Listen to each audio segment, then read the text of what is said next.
had become a person that everyone else wanted me to be. And then there was Randy.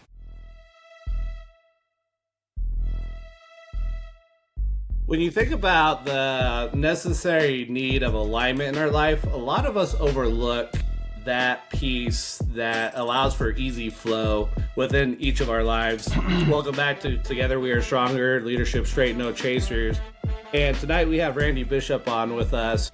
And while we were doing a reviewing, looking at what you gave to us, Randy, for the episode, the thing that really stuck out was the aspect of alignment. And when I look at individuals, leaders, business owners, I think a big thing that people miss out on is having proper alignment. And so when you look at everything you've gone through, Randy, with the idea of alignment, why is that such a big thing for what you highlighted with what you've done and what you provide other individuals? Well, when you think about alignment, really literally what it means is to be aligned with what you do with what you value. What I found a lot of times is we're doing things oftentimes that don't have anything to do with what we value. And so alignment's really important. You got to understand what you believe. You got to understand what your values are and then line up your actions to meet them. I mean, it's that simple, but boy, we don't do it very well. And usually there's a backstory, and I know when we were looking, I didn't see anything in regards to kind of what was that really drove home that point for you as an individual. And so what was it that really was kind of that rock bottom point, that challenging point for you that really you're like, this is where it's at and this is what really needs to be focused on when it comes around the idea of alignment? Well, I tell you what happened. I'm just going to tell you a little bit of a story, and that is Easter morning a year ago. I woke up, 4 o'clock in the morning, and my mind was ablaze. I had been unhappy. I had been discontent. I had been trying this and that and the other thing in relationships and work, and just so many things felt like a failure all over is what had happened. And so I started a process that morning of just asking myself, we've all gone there somewhere in our midlife or maybe post transition between jobs or whatever, just going, is this everything? Is this what there is? Why am I here? And what's the value? What's the purpose of life? And so I started this process, and that's really where my book came from. But I realized two things happened. One is I had become a person that everyone else wanted me to be. And then there was Randy. And Randy wasn't anything like what Randy wanted to be. Randy didn't do things the way Randy wanted to do them.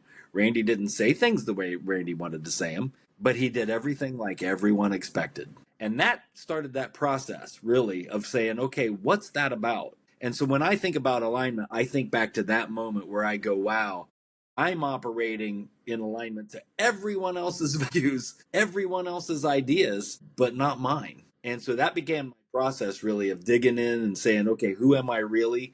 What things in my past have I believed or bought into that I'm not really in agreement with? They're good things, but what doesn't serve me anymore? And what do I really believe? What do I really think? And who am I really going to become? That's where it started. Yeah, no, that's a big one in regards to operating outside of ourselves and really taking on the beliefs of others and not doing the deep dive to extract and cut back what doesn't belong to us. And it's such a weird piece how people get stuck in that cycle. And then George and I talked about it yesterday when we were recording, or Tuesday when we were recording. And it's the fact that people think that they may be a business owner or maybe a leader, but the issue is that might not be the ideal fit for them. And so they're operating out of alignment. And when you operate out of alignment, everything else goes out of whack. And so we had highlighted that maybe you're not meant to be the business owner. Maybe you're meant to actually be there with the visionary and dump fuel on their fire to bring their vision to massive life. Mm-hmm. The catch on that, though, is I think a lot of people allow their ego to get in the way. And so it's a very unique catch-22 because some people are like, well, I don't want to tell people this is what I'm doing. And then let me stop and have that judgment piece. And so it's a very interesting thing, like what you had shared, kind of that transition point, what drove you to where you're at, and then where you see a lot of people just kind of being out of alignment and Mm-hmm. not doing as well as they should be because they are in the zone that they think they should be, but it's actually the beliefs of others that they're holding on to that they haven't let go of. Absolutely. I think what happens is we grow up in a society around us. We're all a part of a socioeconomic arena of sorts. We're influenced by our parents, our school, our church institutions, let's face it, everything from government to, the policeman down the street. I mean, we're influenced by anything around us. And we have all this data coming in when we're younger, right? And we're not really, nobody sits down and says, by the way, your job is to disseminate all this information and then decide how it applies to you. They just tell you how you're supposed to be. Isn't that right? They just tell you what you're supposed to do. I grew up in a country, in a country school setting, right? And I was a musician. I was the guy who was in the band practice room every time I got a chance to, but the value of the school system was on the people playing football and the people playing basketball and the people playing golf, and not on the guys who are practicing an instrument. And you feel devalued because they're pushing a certain kind of a value system. They're pushing, if you're this, you're important. If you're this, you're not. And nobody's really helping in a lot of ways. We had guidance counselors.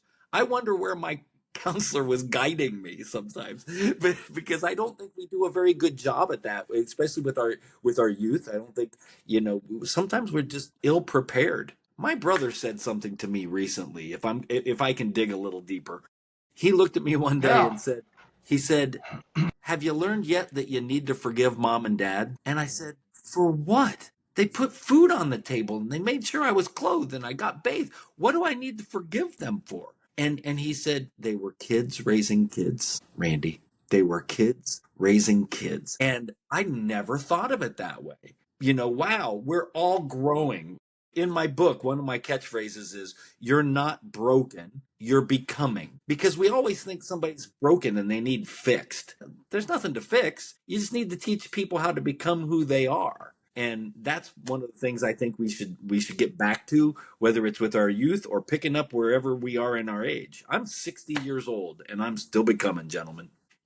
And I'm going to continue to become until the day I'm done. Because I don't think it's a process that ever ends. So I'm going to continue figuring out how to align with my values every action that I make for the rest of my life. There you You have it. know, it's great. Yeah, I mean that's awesome, and how you put it. And let me ask you something. Once people are doing self-improvement and they're always busy, they got things going on, but what is the danger when you're always trying to self-improve yourself all the time and you're not making any movement and not moving forward? I think the danger is listening to every pop psychologist, every book that's out there. Hate to say that. Here I am pushing a book, right? But at the same time, you listen to too much. You think that I've been guilty of it. I mean, how many of us have spent way too many dollars on way too many, this is going to fix me kind of ideas? And we Yeah. do that a lot. And again, I'm kind of like preaching against myself. I wrote a book and I want to help people, but my book is 100 pages. It's pretty simple. It's pretty straightforward. I said that to somebody the other day. They were like, really, 100 pages? I said, I don't think the process should be that hard. I think the process should not be, let's dig and dig and dig and dig. Let's take one item at a time. Let's figure out this one value. And my whole process is reflect, reframe, and then restore. Let's reflect on a current belief or an experience from my past or a choice that I made. But let's not try to dig and get all of them at one time. Who has time for this? Let's hone this one thing at a time. You make a cake by adding one ingredient at a time. You don't make a cake by just going, hey, look, here's a cake, So why don't we attack it one small piece at a time? And then we reframe that idea. We take that limiting perspective from whatever piece that we are looking at. We don't need to spend days and hours and weeks at this. We just need to start contemplating one small thing at a time. And then we need to ask ourselves, how am I going to turn that into something that's empowering to me and let go of the part that doesn't work for me anymore? And then just restore my life and go into that alignment thing. Okay, if this is my value, how do I walk with this? And I think that we try to bite off more than we can chew, gentlemen. I think that what we do is we think that, hey, I read this 400-page book and I've got steps A, B, C, D, E, F, and G, and I'm doing all of those, and my life is going to be better. No, it's not. You're going to be overwhelmed. You're going to ask why it didn't work, because I did it for years. I did it for every time somebody said, hey, you ought to do this, you ought to do X, you ought to do Y. And so you go down those paths and you try and you try and you try. And one day you go, what the hell do I believe? What do I really think? I've got all this stuff. No. So let's take one small step, one thing to look at. It takes moments, really. If you think about it, you've got a lot of those things. But let's choose one at a time and just make sure that we get honed in on that one. And I think it'll change your life. That's a big nugget. Like we've talked about, as you're listening to things, as you're watching things, if you're trying to improve, find 1 to 2 nuggets that you're struggling with that really stands out, work to implement it, and then come back and say, okay, what is that next nugget that I might need? Is there something else here that I wasn't ready for? And so honestly, that is one thing that if you're finding nuggets in this right now, hit the like button. If you're looking for these types of videos, hit the subscribe button, the bell notification, so when new episodes drop, you're aware of that. And as you're listening, ask yourself, if you're trying to take on multiple things and you're trying to fix multiple things at one time, it's very hard because your energy and your focus is all over the place. So if you're trying to implement and change and get better, you need to ask yourself, what is that one thing I need to do right now that's going to help move the needle forward and get me moving in the direction I want, instead of trying to take 10 things and let us put them all together and that doesn't do any good for you. Find the one thing that's really pressing that's going to help you out to get to that next level. And it's such, like, when we have these conversations, Randy, with guests, it's a very interesting thing how things show up with previous conversations that George and I have had.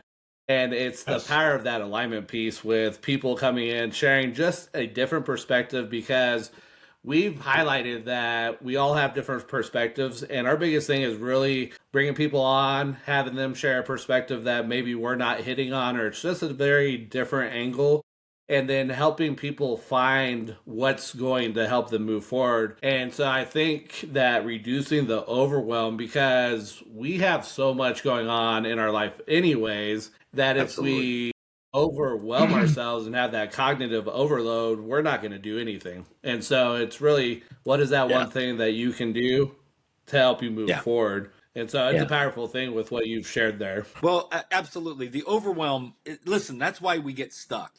Right? That's what happened to me on Easter morning. Everything all at once was just pounding on me. And I was over my head was just pounding. And I can't imagine, we oftentimes think that no one else feels the way we do. We oftentimes think no one understands this. And when we start to have conversations like this, we go, wow, other people feel this? Other people woke up at 4:00 with their head blowing up and a million things and they didn't know how to sort. Other people have done that? I had no idea. And I think that's really important that we have these conversations, because then we find that overwhelming is something that happens to everybody. It's a human condition, and we just have to pull one piece out at a time. One of the things that, my book is called The Method, and it's all, like I said, reflect, reframe, restore, but there's one that I never talked about, okay? And that is repeat, because we're never done. You're going to take one thing and you're going to reflect on it. You're going to reframe it, and then you're going to restore it to your life. And then you're going to go back to the beginning. You're going to grab one more. And I think that's how we kill that overwhelm problem, is we just say, you know what? How do you eat an elephant, gentlemen? One bite at a time, right? You can't eat the whole elephant. Yep, so, one part. Yeah, No. so if we reframe, restore, and then repeat this thing, go back and reflect and reframe and restore, just one moment at a time, I think what we'll find is forward motion. It's been a hard year for me. I've made a lot of adjustments. I've done a lot of things. Like I said earlier, I'm a full-time student again, and I don't think I'd have been here had Easter morning not happened. I don't think I'd be here on even talking to you guys, because it was the beginning of me writing that book. It was the beginning of me saying, this is a process that I can work with myself, and I can work with it with other people, and I can pass it on, and it makes sense because it's making sense to me, and it's moving me and moving my needle. And it's simple. It's simple, but we have to be willing to do that one little thing and then go back and do the next little thing. Yeah. No, I think it's the power of simplicity. A lot of us like to make things complex, and when you make it so complex, it doesn't do anything. It just freezes people up. And so having the simple aspect, really small, simple things is going to make it easier for people to implement, to not have the cognitive overload, because when we overwhelm our mind, we don't make a decision. We freeze and we decide to stay where we're at. And so having those small, simple things is a much powerful directive than let me throw out this complex 15,000 step process and I lose everybody. Yeah, absolutely.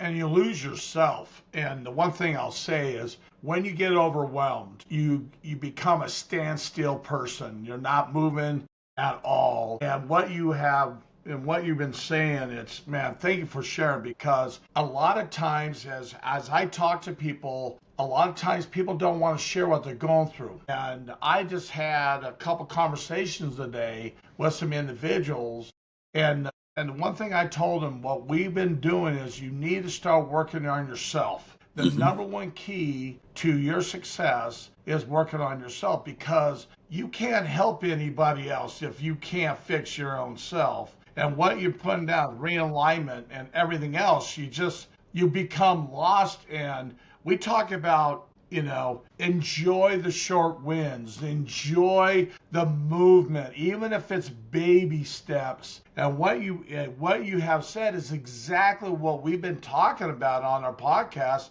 because and I'm not here to, take anything away, but when you feel like you're on the island and you're the only one on the island, you just don't know what to do. You don't know who to talk to. Right. And as I told someone today, you got to look in the mirror and you got to start working on yourself. And exactly what you said tonight in your book and what you've gone through is perfect, because people need to hear this. People need to share and need to stop talking about what they're going through, because yes, if you read 5 different books and everyone's telling you something different, you get overloaded. You're not going to go anywhere. And, and having this, what you've been saying, is amazing, Randy. And it really just fits right in what we're talking about. And I love it. Well, I was talking to my 85-year-old mother earlier, and it's made me think of this. And we were talking about a friend of mine who's kind of going through the, living life for everyone else. And is this person going to choose to live life for themselves? And I said to my mom, and she said, you're absolutely right. And I love having conversations with my 85-year-old mom. It's like we're still earlier, 25 years ago. But I said, Mom, on this person's deathbed, they're not going to sit there and go, hey, I sure made everybody happy. They're going to sit there and go, did I make myself happy? Did I live authentically? Did I walk in alignment to my own values? Did I chase the happiness, the joy that I always wanted? Or did I just acquiesce to belief systems and concepts and goals that everyone else fed into my life? Because at the end of the day, your life is your life. My life's not Scott's life. My life is not George's life. They can tell me how they think I should live for the rest of my life, but I don't have to do it that way. I have to live authentically for me. Now, I could spend the rest of my life making you two guys happy, and one day I'll have to take account to myself and go, was that what I should have done? Is that my value, or was it their value? So listen, one of the things I just to tell you how simple this process is, one of my favorite questions that I wrote in one of the chapters was, what belief do I keep acting on that might no longer serve? We don't think like that. Wow. Because we're taught to believe things and then just always believe. But I had to go, what belief? And I've disappointed some of my friends. I've disappointed some of my family members. I've disappointed some long-standing colleagues. I've had a life that I've been in several different careers, you know, and one of those careers was ministry. Okay. And I've had to say, there's some things I don't agree with. There's some things that I'm not going to say that's fine. I'm just going to have to say, this is not where Randy's at. And Randy's going to be authentically Randy. And it has to work for me. It has to work for me, not just for somebody else. It has to work for me. So what belief? And I don't care what the belief is. I'm not even talking about God beliefs. What if the belief is I'm supposed to eat at 6 o'clock every night? Does that really serve you? I mean, there are people who, because their family grew up eating at 6 p.m., always eat at 6 p.m. I know that sounds simple, but are you pigeonholing your whole life around something mom and dad and grandma and grandpa did that have no bearing to the reality that you live in? And I know that's a simple, stupid thought, but how many times do we break away from simple, stupid beliefs or just endorse them for the rest of our lives? I try to break it down to the most simple, really, is that what you think? Is that really important to you? Idea. I think that's a big one because being simple, it starts getting people to think and say, okay, well, if we're doing it here, what other things are we doing that aren't serving us?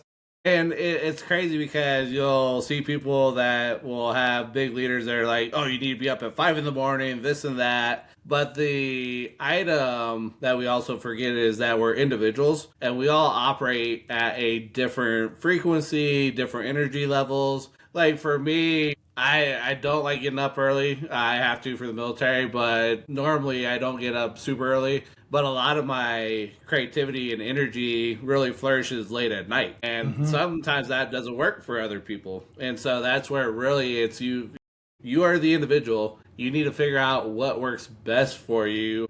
And if you're trying to listen to 10 different people, that doesn't help you out. You really need to say, okay, what are my values? What are their values? Are there alignment there? Because if there's no alignment in the values, everything's out of whack. And so that's where one of the things that you have to do a deep dive on is what are those values that are in alignment between the two of us, so it makes it a much smoother piece than trying to fit a square peg in a round hole and let me force this. Oh, it's got to work. It's got to work. It's like, no, like you've got to step back and say, if this is not working, I need to do something differently. But it's also that fear factor of if I do that, what's on the other side of the unknown? And is the other side going to be beneficial to me, which most of the time it is. It's just that fear of the unknown and getting out of the comfort zone. Scott, let me tell you what I just heard what you said, okay? And let me push this down just a little bit of different hallway for you. You got to talking about the square peg in the round hole, right? Do you know how much energy that takes? That takes a lot of energy. When you decide that you're going to live authentically your life, does it take as much energy as trying to push a round peg in a square hole or a square peg in a round? No, it doesn't.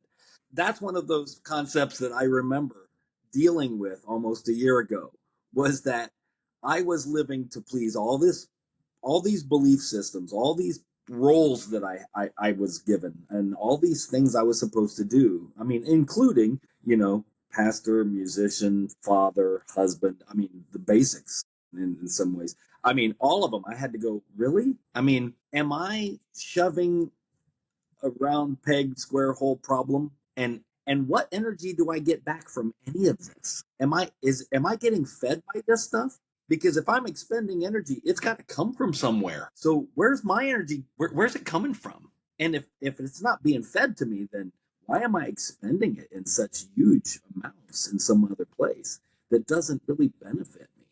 How do I redefine that? How do I line myself back up to what I really believe I'm supposed to be and I'm supposed to do and I'm supposed to think? How do I do that? One step at a time. We'll go right back to that, one step at a time. And I had to reanalyze. A friend of mine said, Randy, you're tearing apart everything in your life. You're tearing apart your faith. You're tearing apart your identity. You're tearing apart your career. You're tearing apart. And he just said, no, people do this one part at a time. And I said, well, I just threw it all in the bin and just decided to go for it because I'm tired. And I had to sort it out and take one little piece at a time. But I threw it all, knowing that I had to redefine it all. And so I just one Hmm. step at a time did the process. And I quit expending energy on everything else and everybody else in their ways.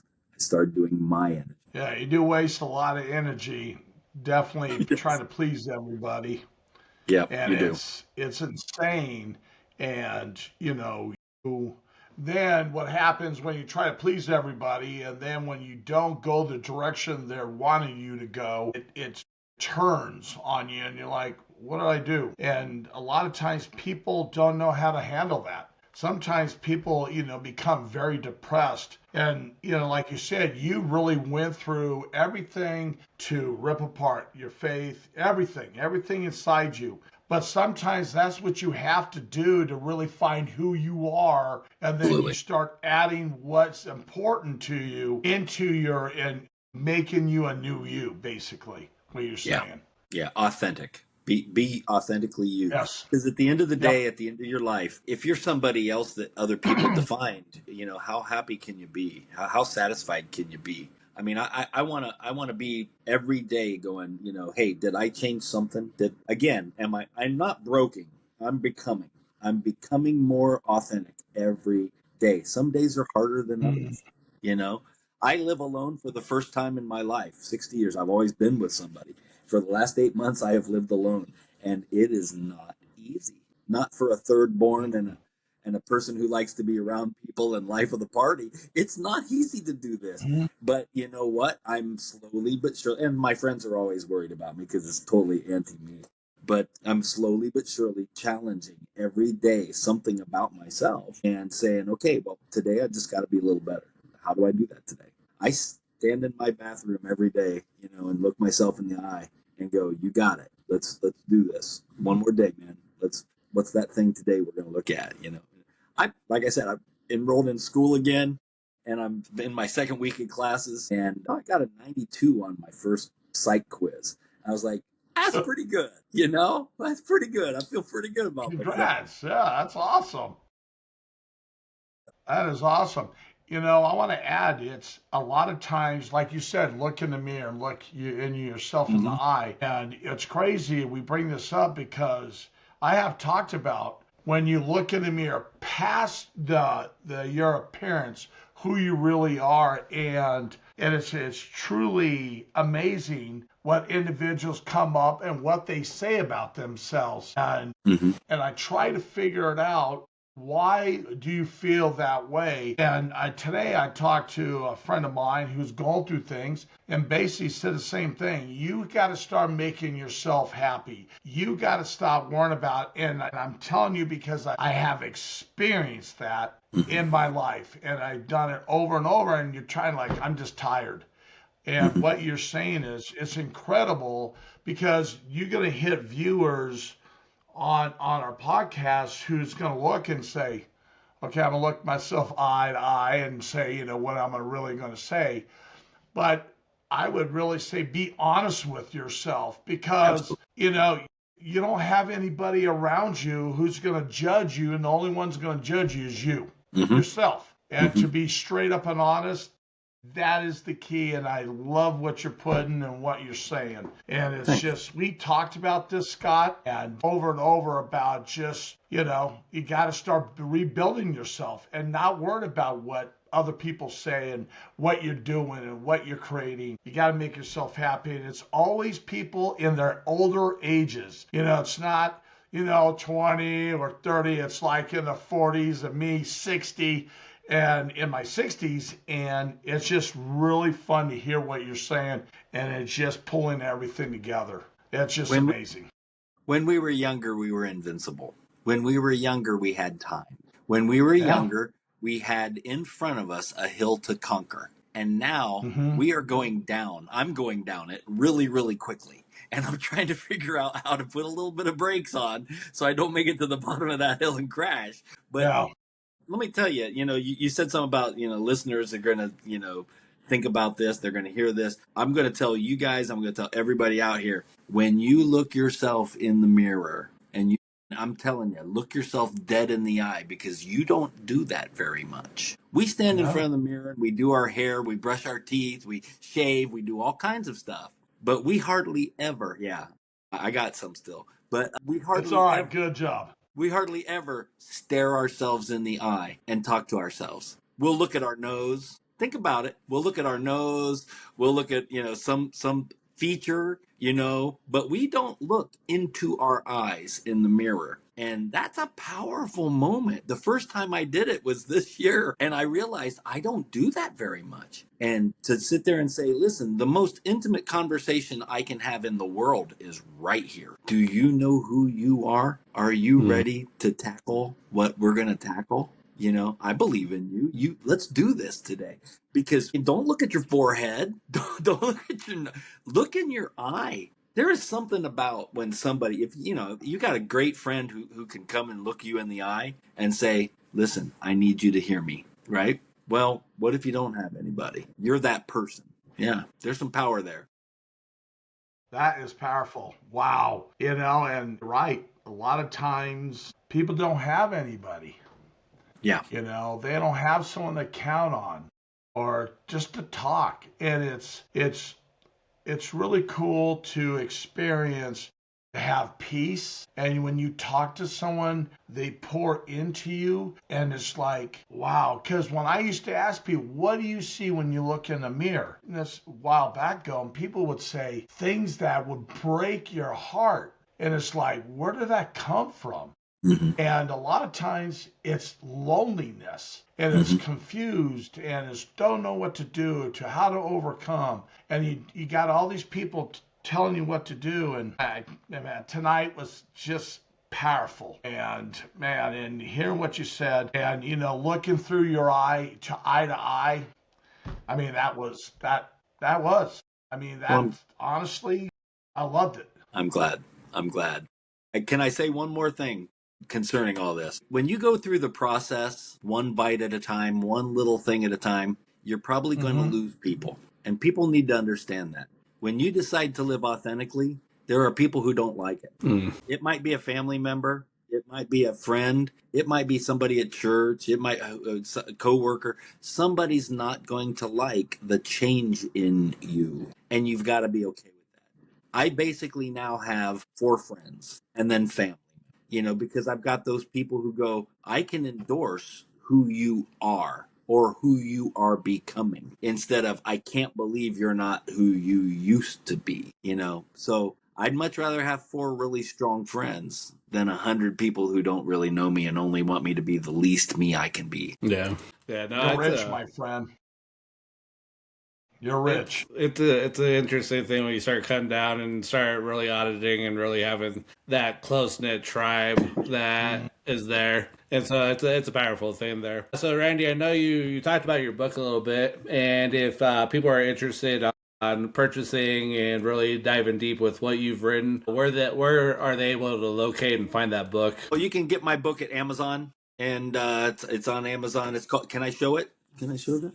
Yeah. It's called The Method. It's a framework for becoming, and I use my middle initial on it, so it's Randy E. Bishop. If they want to do a search, they'd find it like with my middle initial. But yeah, get it from Amazon, and that's where it's at. Yeah, and in the show notes, we'll have an affiliate link through Amazon that will go to the book too. So if you're looking for it, it will be there. You'll be able to pull that up. And then along with the book, if somebody wanted to talk to you, get a little bit deeper and whatnot, how would they go about with having that connection piece with you? Well, if they want to just email me, that would be great. You can email me at randy@lifelessonscoaching. Want me to say that again? Yeah, if you want, then we'll have it in the show notes also. Yeah, so if you want to repeat, you're good. It's randy@lifelessonscoaching.net. Awesome. So yeah, like we've discussed, if you're looking for these types of videos, hit the like button, hit the subscription button, hit the notification bell, so that way when these drop, you're aware of them coming out. And ultimately, as you're sitting and as things are populating for you as you're listening, find the 1 to 2 things that you really need to focus on. Really the one thing, but there might be 1 or 2 things here. Focus on that, really drive it forward to help you drive that needle forward to get to that next level. And then once you've started implementing that, you have the different habit, the new habit, come back and see if there's anything else, because as you grow, your mind may not see something, but as you grow, your mind expands, and then you come back and there's something that you didn't see before, you didn't recognize before. but it's that growth piece. And so really sit with it, really figure out what that is for you. And again, we appreciate everyone allowing us to be part of your journey. You coming on this journey with us. Other than that, you guys have a great night. We'll catch you on the next episode.